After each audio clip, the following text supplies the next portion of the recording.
Bueno, ante todo, muy buenos días. Mi nombre es Óscar Montúfar Latorre, arquero de profesión, y el día de hoy vamos a tener una visita virtual del Coricancha, este templo principal que ha sido mencionado casi por todos los cronistas y que lógicamente era uno de los santuarios principales de todo el estado del Tahuantinsuyo. Así es que empezamos esta visita virtual.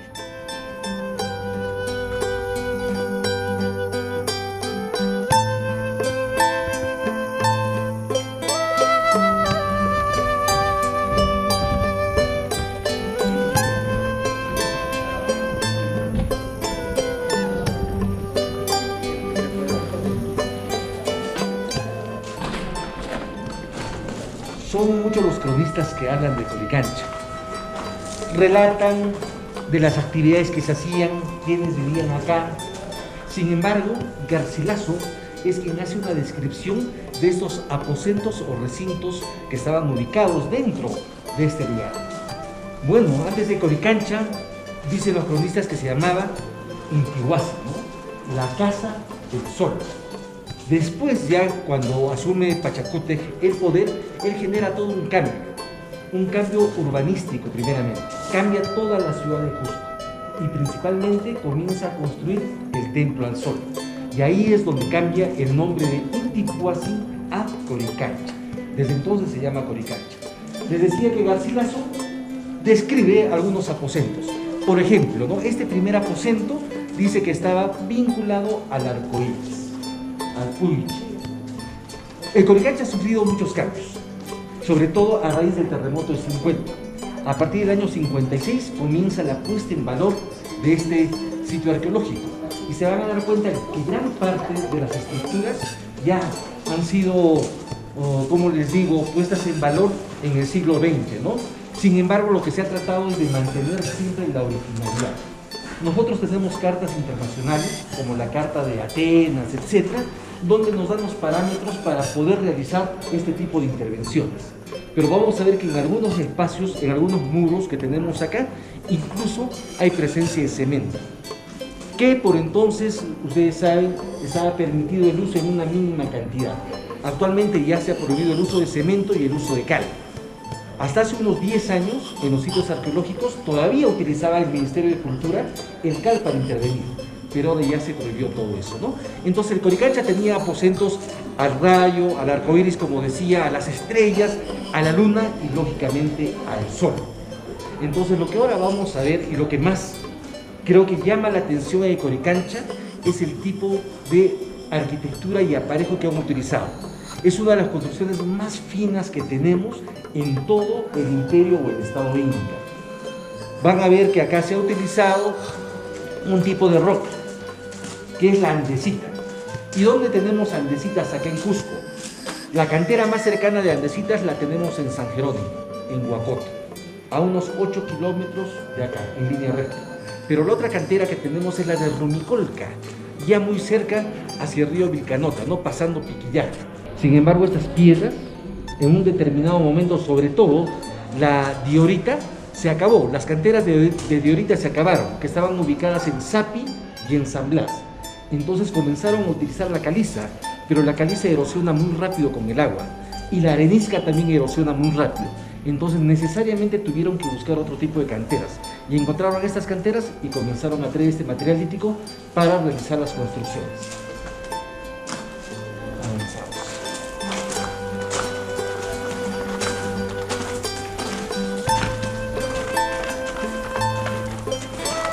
Algo muy peculiar siempre es la utilización del agua. El agua está muy vinculado a la purificación. Las grandes fiestas terminaban justamente en fuentes de agua, donde bebían o se bañaban los que participaban en estos rituales. Y uno de esos rituales que se celebraba justamente en estos meses, entre el mes de noviembre y diciembre, era el Huarachicuy.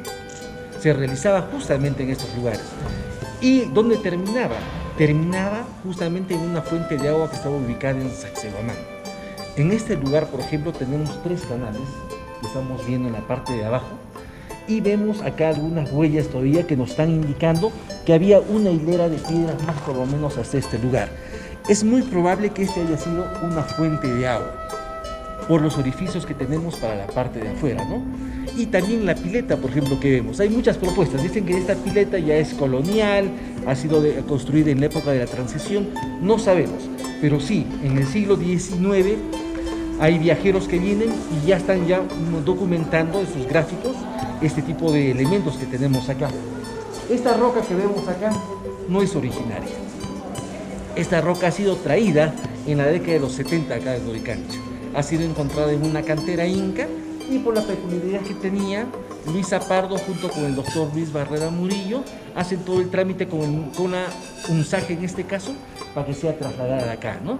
Muchos le llaman el sector de los sacrificios, no tiene absolutamente nada que ver. Es una piedra que no pertenece acá, que está totalmente descontextualizada. Pero este sí, al parecer ha sido un espacio donde había una fuente de agua o un espejo de agua para estos tipos de rituales que se realizaban.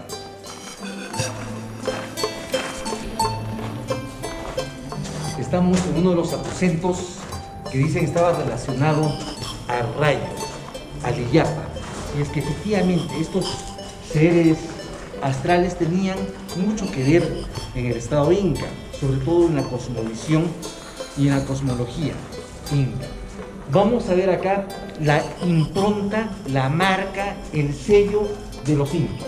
Los incas tenían sus marcas, sus sellos, las huellas que dejaban para saber que los incas estuvieron en un lugar.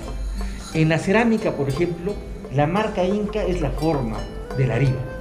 Cuando nosotros vemos un aríbalo, sabemos la presencia inca. En arquitectura tenemos varias marcas. Una de las principales marcas es el signo trapezoidal. Ya sea utilizado en las ventanas, en las hornacinas o en los vanos o las puertas. Ancho de la parte de abajo y angosto de la parte de encima. Es una de las marcas de las improntas de la arquitectura inca. Y la otra marca es la inclinación que tienen los muros. Esta inclinación también es típico de la arquitectura inca. Entonces, donde vayamos, construcciones ya sean hechas en adobe, en piedra, etcétera, siempre vamos a ver estas características. Y la otra característica, que es un patrón de asentamiento, es la cancha. La cancha inca consiste en lo que vamos a ver acá, un patio principal y los recintos alrededor de ese patio. Entonces ese es el otro patrón de la arquitectura inca, que la vamos a ver absolutamente en todo lugar. Pero el Coricancha tenía otro significado mucho más grande. Del Coricancha, según Polo de Ondegardo, miren, en 1571, él dice que del Coricancha salían unas líneas imaginarias hacia los cuatro suyos, que se denominaban seques. Y sobre cada uno de estos seques estaban ubicados las huacas, alrededor de la ciudad de Cusco. Más de 340 huacas se han llegado a ubicar alrededor de la ciudad de Cusco y todas irradiaban del Coricancha. Pero no solamente eran líneas imaginarias, sino también del Coricancha salían los principales caminos rituales a las principales huacas. Quizás el camino más conocido es el camino que salía del Coricancha y terminaba en la montaña de Guanacauri. Este salía, llegaba hasta Pumacchupan, cruzaba la margen derecha, pasaba por los pueblos jóvenes 1 de Mayo, General Ollanta, Vive el Perú, llegaba a Huimpillay, pasaba hacia Tancarpata o Intipampa y de ahí comenzaba a ascender hacia el Cerro Taucaray, hacia Huilcarcaycasa.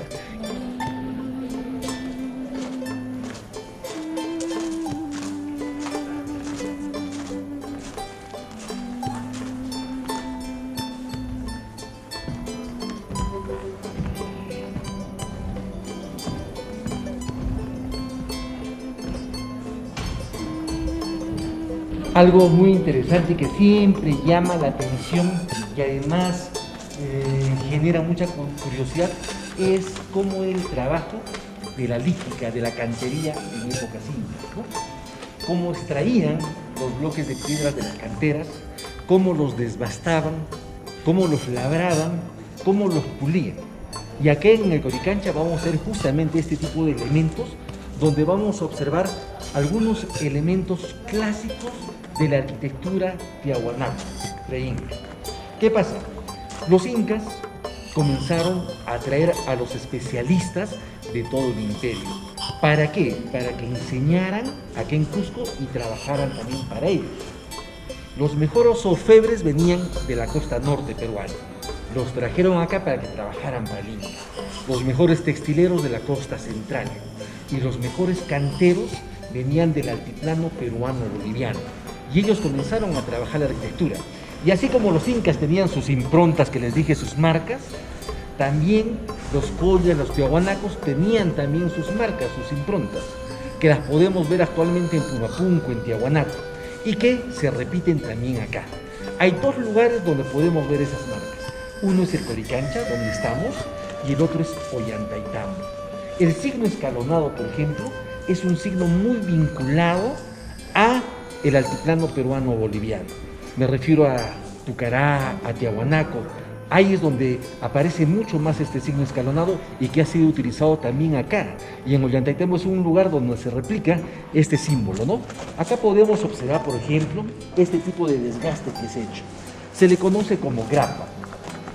¿Para qué se hacía este tipo de desgaste?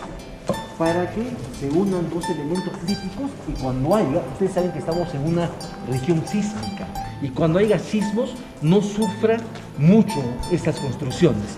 Se detallaba en una de las piedras este elemento y en la otra piedra que se venía se hacía lo mismo. Se formaba como una H o como una I y en ahí vaciaban algún metal. Y al momento de vaciar el metal y colocar la otra piedra encima, lógicamente quedaba escondido. ¿Y qué hacía esto? Que los muros se conviertan en muros sismoresistentes. Entonces no se separaban por el metal que tenían. Por eso se le conoce como el nombre de grapa. Utilizaban piedras más duras para hacer los acabados. Y generalmente han utilizado la hematita o la jiguaya como que conocemos, ¿no? Es un hierro natural. Esa servía para desgastar. Pero para pulir, ¿qué utilizaban? Generalmente utilizaban telas mojadas y arena. Entonces es como un líjar que se formaba y haciendo esta acción de fricción comenzaban a pulir las piedras, ¿no? Esta es una piedra inca que ha sido desgastada, como les digo, y pulida, como les he mencionado, y acá ya se ha utilizado el buchardeo. Entonces se nota el tipo de acabado. Los incas utilizaban también, no la bucharda en sí, pero utilizaban otra piedra más dura para hacer estos golpes. Pero después, para pulirlas, como les digo, utilizaban otro tipo de elementos, como en este caso la arena.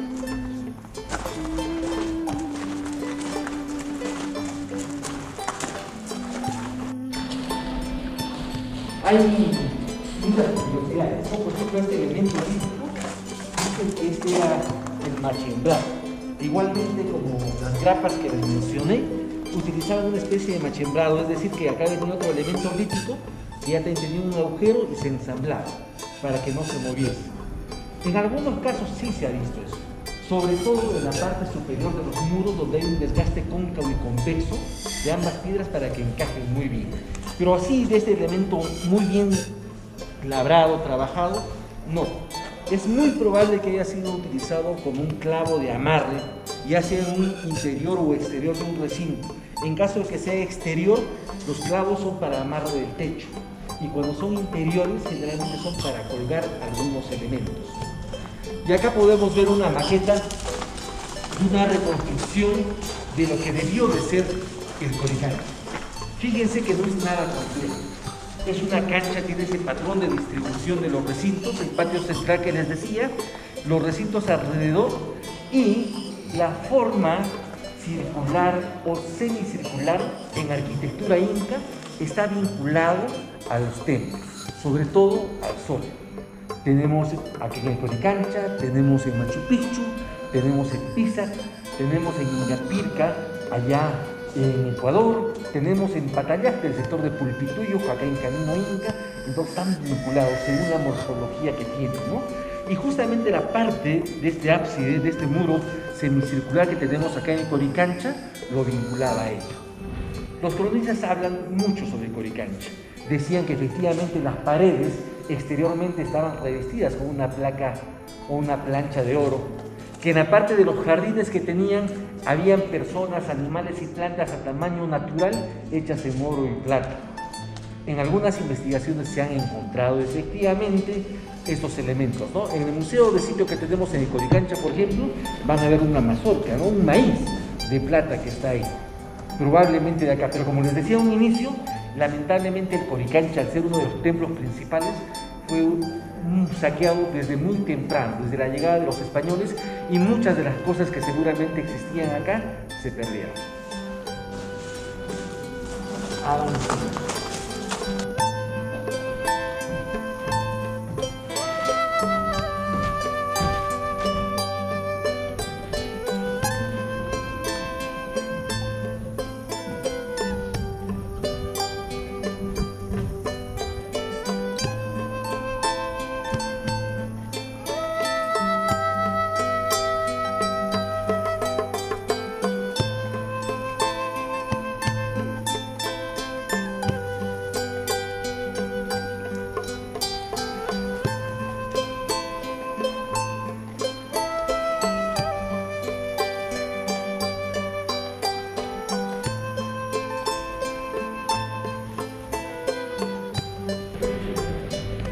Antes de la construcción del templo de acá de Santo Domingo, lógicamente los españoles utilizaron estos espacios para realizar también sus ceremonias católicas.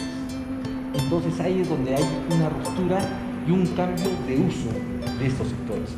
Hay algo muy interesante que sucede con la gente del Ande, en el campo. Generalmente cuando hacen sus rituales no lo hacen dentro de recintos, sino lo hacen en lugares abiertos. Es cierto, pueden preparar acá las ofrendas, pero al momento de llevar la ofrenda a algún lugar, se van a un lugar abierto, lo queman o lo entierran. Esto, por ejemplo, sucedió acá en Coricancha. Cuando se hacen excavaciones en el patio, es donde se llegan a encontrar las evidencias de esos rituales. El doctor Luis Barrera Murillo, en la década del 70, hace excavaciones acá y encuentra estatuillas, una estatuilla de plata que le pone el nombre de Corichasca, y otras estatuillas de espóndilos y conchas marinas también. Entonces todo eso lo encuentra en el patio, no en los recintos. Muchas veces piensan que haciendo excavaciones en los recintos podemos evidenciar algo. Se puede evidenciar lógicamente el uso y función que cumplían estos recintos, pero acá absolutamente todo estaba disturbado.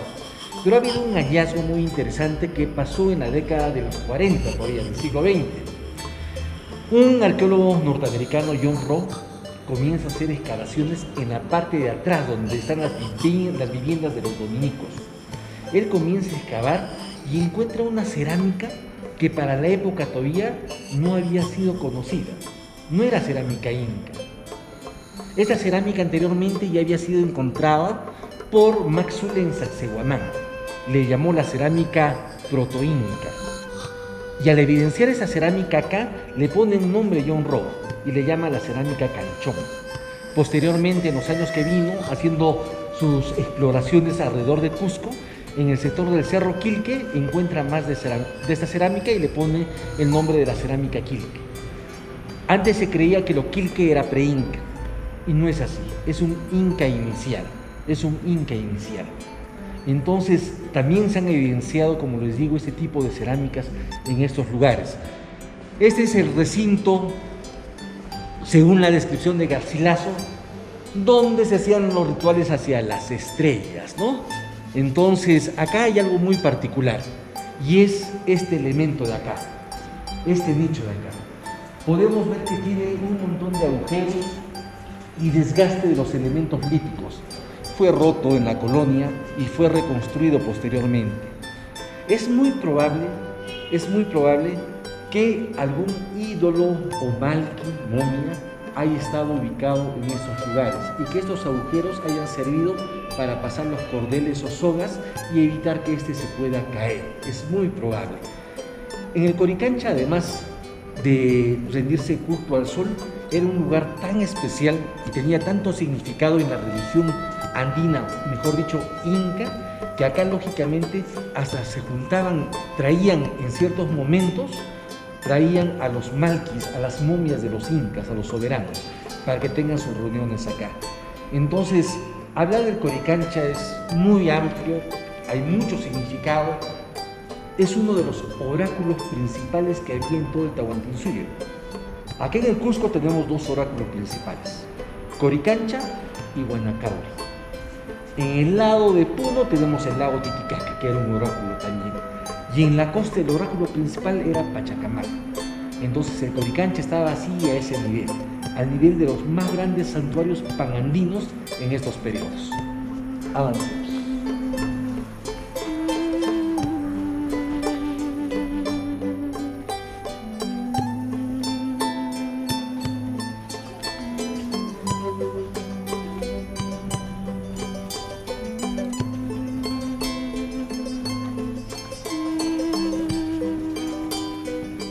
El templo de la Luna se supone que estaba ubicado en este recinto que fue fraccionado al momento de construir el templo. Pero acá hay varios elementos arquitectónicos muy importantes. Estas protuberancias que vemos cumplían varias funciones. Al momento de hacer la construcción servían para el traslado de los elementos.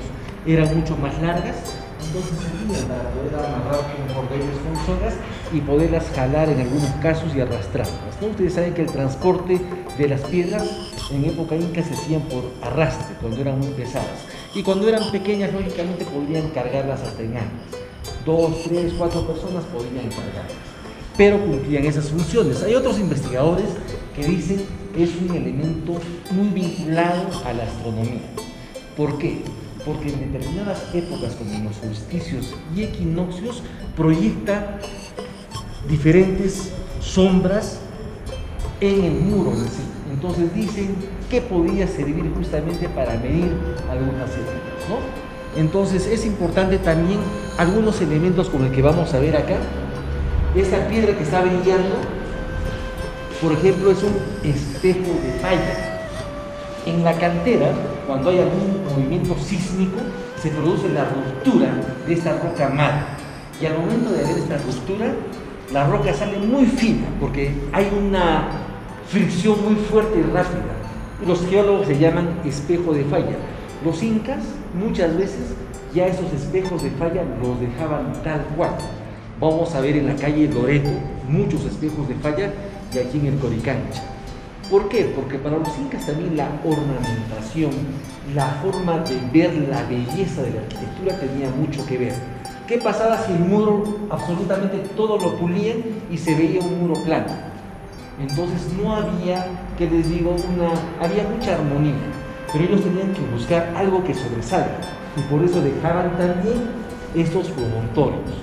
¿Para qué? Para que no todo sea plano y en algunos momentos del día se produzcan justamente estos juegos de luz y sombra. Y los espejos de falla también los dejaban así. ¿Para qué? Para que no vea plano todo el muro, sino que tenga justamente este tipo de elementos que puedan romper.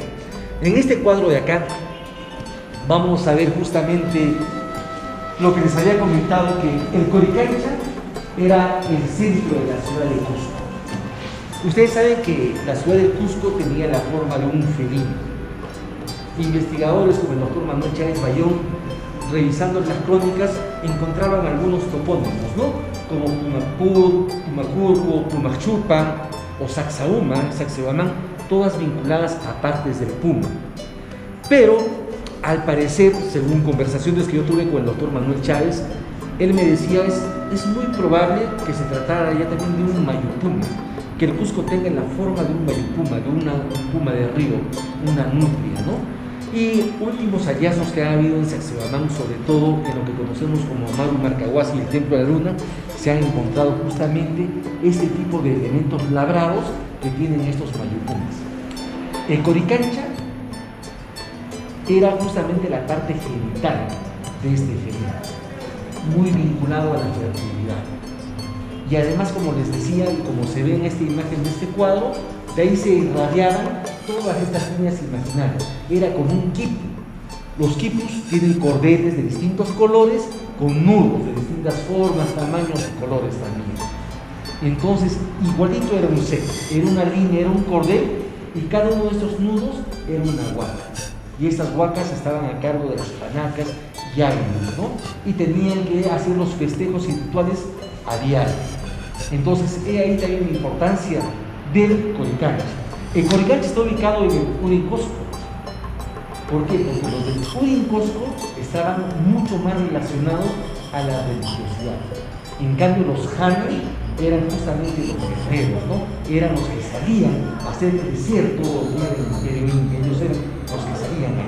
Pero aquí en el Uri están mucho más vinculados a la parte religiosa. Y es por eso que en el Uri están dos de los templos principales de la época inca, Coricancha y Huanacabra.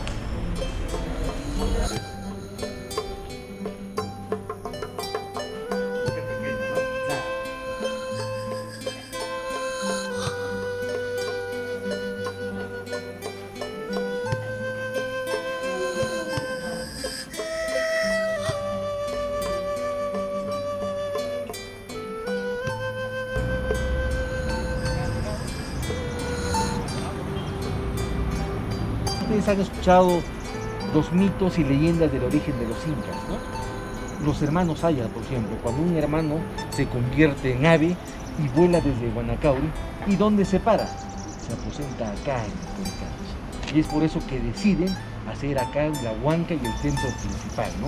Al sol. Huanacauri está vinculado al arco iris y también el Coricancha tiene un aposento para el arco iris. Entonces hay mucha similitud. Pero falta hacer muchos estudios, muchísimos estudios, sobre todo estudios etnohistóricos, no etnográficos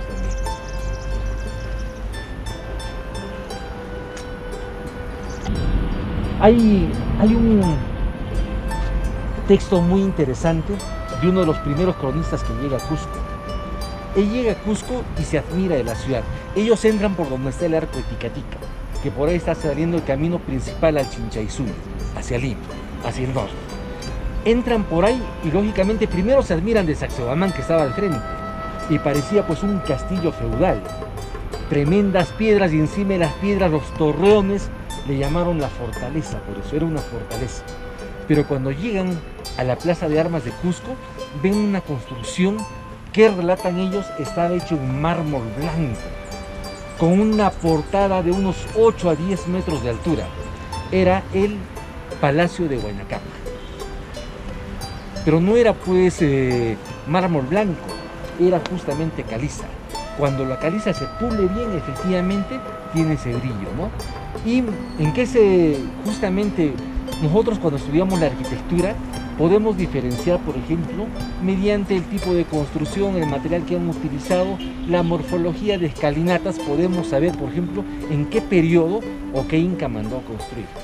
Huayna Cápac, todas sus construcciones las hacía gigantescas. Su palacio aquí en Cusco era gigante. Tenía otro palacio, otra casa real aquí en la Pampa de Ante, en Tumipampa, gigante. En Urubamba, Gestihuanca, no sé si han visto las portadas, son de más de 5 metros de altura. Entonces era una marca que los incas tenían, ¿no?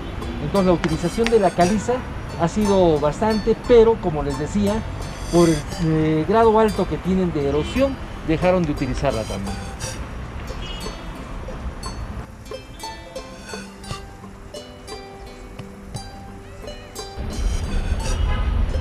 Acá podemos ver, por ejemplo, algo que las cartas internacionales recomiendan cuando se interviene en un sitio arqueológico, en la restauración o puesto en valor, ¿no?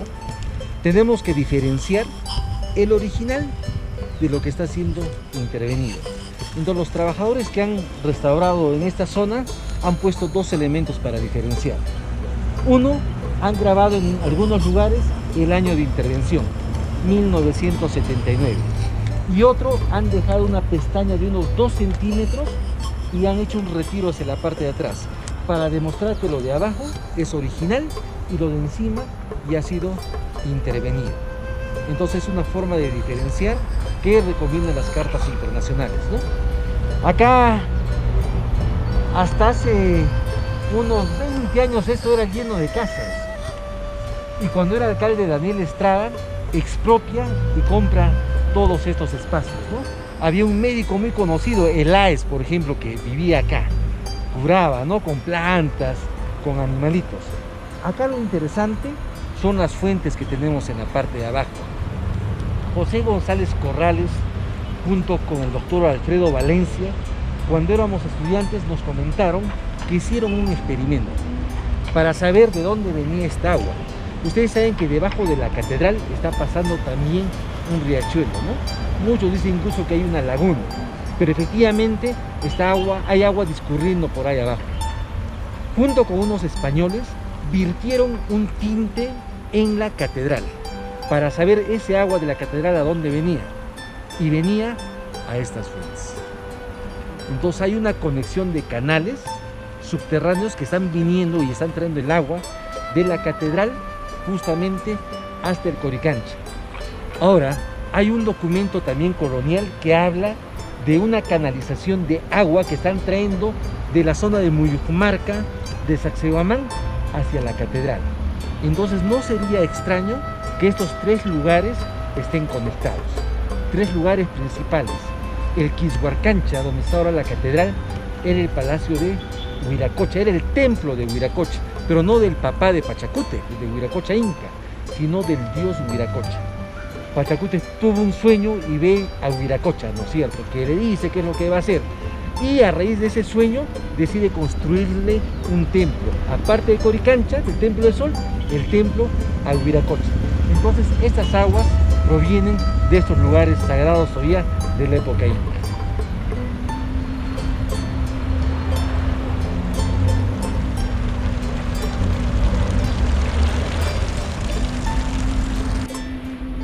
En la colonia, generalmente las huacas o lugares sagrados que tenían los incas fueron reemplazados por templos o lugares de culto español, católico, ¿no es cierto?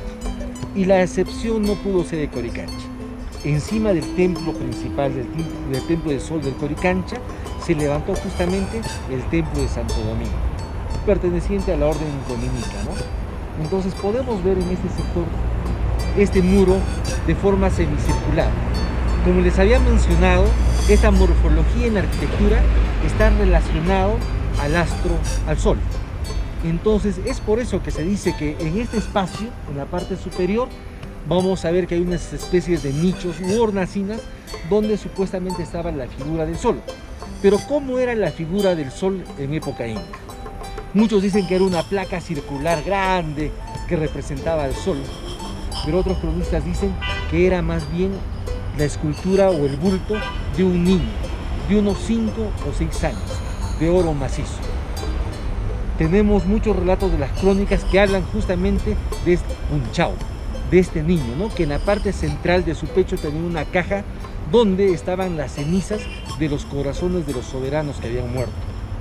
A los soberanos ustedes saben que los momificaban, pero para momificarles tenían que sacarles todas las partes blandas del cuerpo: cerebro, estómago, pulmones, corazón, etcétera, etcétera, etcétera. Y el corazón era quemado del soberano y las cenizas se colocaban en esta caja de este pequeño niño que había acá. ¿Y ese niño dónde se ubicaba? Aquí en el Coricancha. Lo llevaron a Vilcabamba, los españoles lo capturaron esta pequeña estatua, la trajeron al Cusco. Entonces hay descripciones muy precisas del punchao, ¿no?, de la representación del sol que supuestamente estaba en este sector del Coricancha. Subamos.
Estamos en el muro oeste de Coricancha, donde hay este ábside, este muro de forma circular, y vamos a pasar a verlo.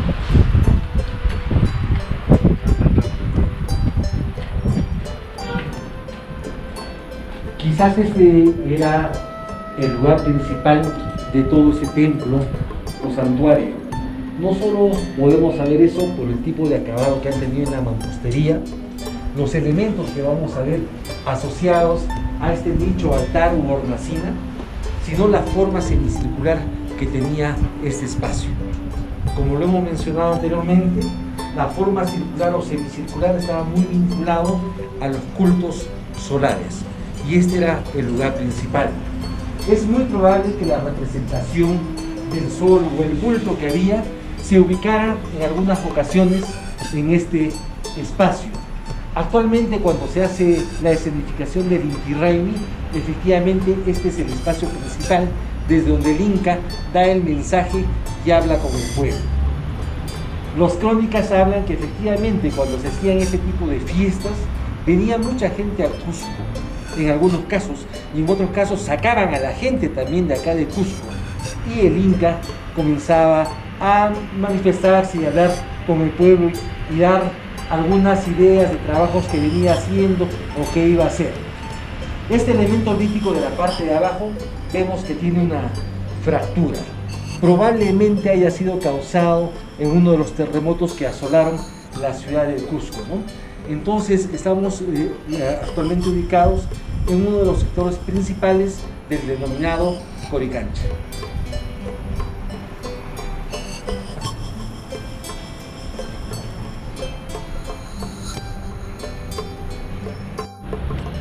Podemos observar acá un detalle arquitectónico, ¿no? Que sigue habiendo protuberancias, y hay estos elementos que vemos acá, que son alvéolos. Estos alvéolos nos están indicando que había otra estructura pegada o adosada a estos espacios. Pero acá las protuberancias no solamente ya son circulares, como las hemos visto en otros lados, sino aparecen protuberancias ya de forma rectangular o cuadrangular, ¿no? Entonces, como les decía, algunas protuberancias mucho más grandes, cuando están hacia la parte de adentro de un recinto, etc., servían para colgar algunos elementos. En este caso, por ejemplo, como este es un espacio abierto, sabemos que este espacio no tenía techo. No vemos clavos de amarre para el techo, etcétera, etcétera, etcétera. Entonces, este tipo de protuberancias internas servían para colgar algún elemento, ¿no?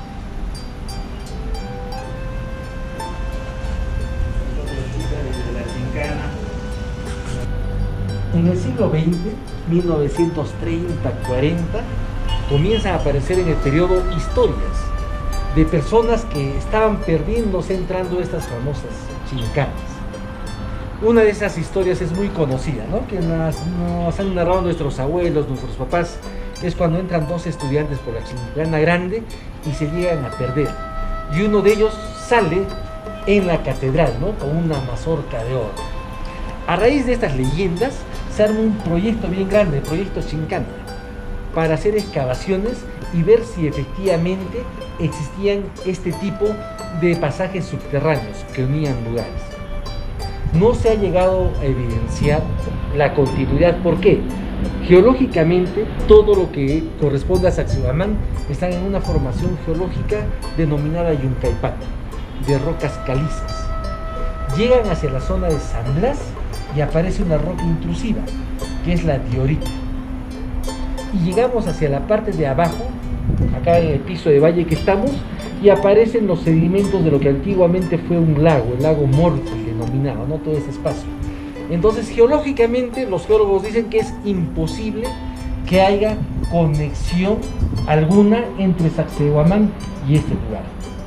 Sin embargo, las evidencias de las excavaciones que se hicieron por esta expedición de Boris Ruiz demostraron que efectivamente hay algunos lugares que sí se mantienen ocultos, ¿no? Desde el periodo pre-inca e inca, y también quizás en la colonia, pero no se ha llegado a establecer esta unión. Sin embargo, lo que les he comentado de la unión de este canal de agua que vendría desde Sacsayhuamán, pasaría por lo que es la catedral, la plaza de armas, la compañía y termina aquí en Coricancha, nos demuestra que sí puede haber un vínculo, sino que los mitos y las leyendas se crean, ¿no? Las rocas calizas, como les digo, erosionan muy rápido con el agua y se forman este tipo de túneles, etcétera, que hoy los conocemos como chincana. Uno de los claros ejemplos es la chincana pequeña que tenemos. Tenemos este espejo de agua bien grande o reservorio, ¿no es cierto?, en la zona de Sacsayhuamán, y ahí la zona de escape, de desagüe del agua, era justamente esta chincana pequeña. Hay como una compuerta al ingreso, descontrol, ¿no es cierto?, para abrir y que el agua salga, ¿no? Entonces acá se junta la parte legendaria con la parte también real, ¿no?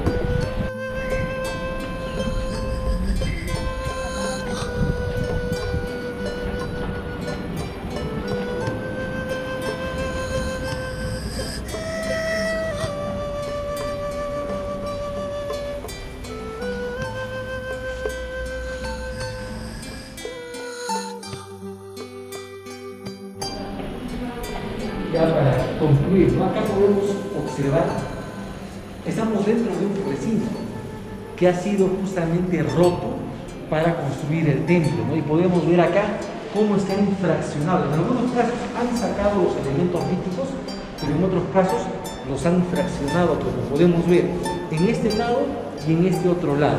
Acá podemos ver por ejemplo todavía una hacienda y un nicho, ¿no?, que está cortado. Y allá aparte el muro que también ha sido ya fraccionado. Entonces, esos son los cambios que ha generado la llegada de los españoles. Hay un gráfico de Santa Cruz Salcamayhua, ¿no? Es muy interesante. Él plantea que había esta placa de oro acá en el Coricancha, donde estaba básicamente graficado las creencias, la religión andina. En forma de huevo, el dios Viracocha, a un lado el sol, a un lado la luna, el sol vinculado con el varón, como les decía, la luna vinculada con la mujer, el granizo, la ramacocha, las estrellas, etc., ¿no? Entonces, un poco que este cuadro hace una interpretación de la religiosidad andina y es muy interesante. Ahora, que esto haya existido, no lo sabemos. Lamentablemente, en la zona de Cusco, principalmente Cusco y en el sector de Machu Picchu, estos lugares han sido demasiado saqueados. Machu Picchu desde la época colonial ya conocido y saqueaban pero durísimo, ¿no? Más que todo en Cusco. Entonces es muy poco probable demostrar la existencia de este tipo de elementos como los que hablábamos, ¿no?, de este disco solar, etc. Solamente nos basamos en algunos documentos históricos para poder relatar ello.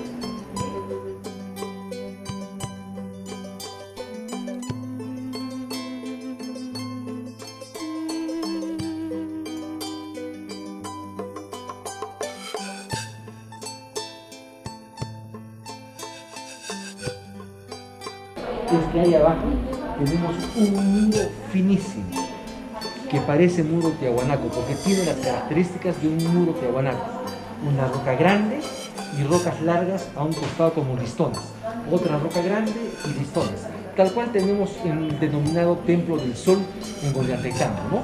Bloques grandes y unos listones pequeños a los costados y otro bloque grande. Eso es característico, por ejemplo, de la arquitectura tiahuanaco. Entonces es probable que haya un vínculo tremendo justamente con estas culturas que han antecedido a los incas y que se hayan establecido en esta zona. Hasta hace algunos años no se creía la presencia huari acá, se creía que habían llegado hasta Piquillacta y que no habían ingresado a Valle de Cusco. Sin embargo, las últimas investigaciones están demostrando que efectivamente los huari han estado en todo este espacio, incluyendo Machu Picchu, ¿no?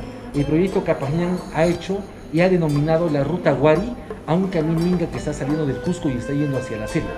Han hecho investigaciones arqueológicas a lo largo de ese camino y han encontrado no solamente evidencia de cerámica huari, sino también de arquitectura. Entonces hay nuevos datos que están dando mayores luces de todo el asentamiento pre-inca que hubo en estos espacios.